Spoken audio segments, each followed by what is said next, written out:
So hi guys, Pushpa 2 collections real of fake ఈ వీడియోలో discuss చేద్దాం. చాలామంది అయితే పుష్ప 2 నుంచి వస్తున్న ప్రతి కలెక్షన్స్ ఫేక్ కలెక్షన్ అయితే అంటున్నారు. ఇది నిజంగా వాళ్ళంటుంది నిజమా కాదా, లేకపోతే మన మైత్రి మేకర్స్ వాళ్ళు అబద్ధం పోస్టర్ మనకి చూపిస్తున్నారా, ఈ వీడియోలో డిస్కస్ చేద్దాం. దానికన్నా ముందు ప్లీజ్ మన ఛానల్ని ఎవరైనా కొత్తగా వచ్చి ఉంటే లైక్ ఇంకా సబ్స్క్రైబ్ చేసుకొని సపోర్ట్ చేయండి. మనం నమ్మాల్సింది ఎప్పుడైనా సరే ట్రేడ్ కలెక్షన్ మాత్రమే. మేకర్ కలెక్షన్ని, వాటిని ఇంకా ఫేక్ కలెక్షన్ అయితే అస్సలకి నమ్మకూడదు.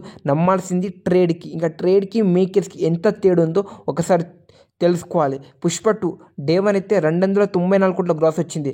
ఇది మన మైత్రి మేకర్స్ వాళ్ళు అయితే పోస్టర్ అయితే రిలీజ్ చేశారు. కానీ ట్రేడ్ దగ్గర అయితే 284 కోట్ల గ్రాస్ అయితే వచ్చిందని చెప్పుకోవచ్చు. వాళ్ళకి వీళ్ళకి తేడా వచ్చేసరికి 10 కోట్ల గ్రాస్ మాత్రమే. అలా మన మేకర్స్కి ట్రేడ్కి 10 కోట్ల గ్రాస్, ఒక 15 కోట్ల గ్రాస్ మాత్రమే తేడా ఉంటుంది. అది నమ్మాల్సిందే మనం. అంటే కొంచెం డిఫరెంట్ అయితే ఉంటుంది వాళ్ళకి వీళ్ళకి.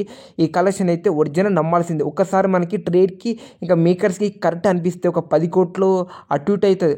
అది నమ్మితే పుష్ప 2 నుంచి వస్తున్న ప్రతి కలెక్షన్ రియల్ కలెక్షన్ అని మనకి క్లారిటీగా అయితే అర్థమవుతుంది. ఇంకా అసలుకి 1000 కోట్లు దాటింది, 1500 కోట్లు దాటింది, 1800 కోట్లు దాటినప్పుడు మనం ట్రేడ్కి ఇంకా మేకర్స్కి ఇంకొకసారి చూసుకోవాలంటే నిజంగా అంత దాటిందా లేదా. ఒకసారి మనం ట్రేడ్ దాకా పోయి రిపోర్ట్ని ఒకసారి చెక్ చేయాలి. ఎంత కోట్లు వచ్చింది పుష్ప 2 సినిమాకి ఇన్ని రోజులని కలెక్ట్ చేయాలి. అలా మన పుష్ప 2 సినిమా 44 రోజుల్లో ట్రేడ్కి ఒక 1780 కోట్ల గ్రాస్ అయితే దాటింది. కానీ మేకర్స్కి 1831 కోట్ల గ్రాస్ అయితే దాటింది.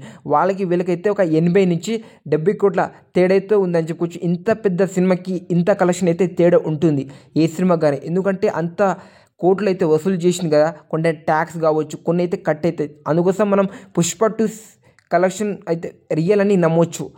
ఇదైతే 100% నమ్మొచ్చు అని చెప్పొచ్చు. అలా మన పుష్ప 2 సినిమా అయితే ఇండియాకి అయితే ఇండస్ట్రీ అయింది. ఇప్పుడు మన మహారాజు పుష్పరాజు మన ఇండియాకి బిగ్గెస్ట్ ఇండస్ట్రీ వచ్చేసరికి పుష్ప 2.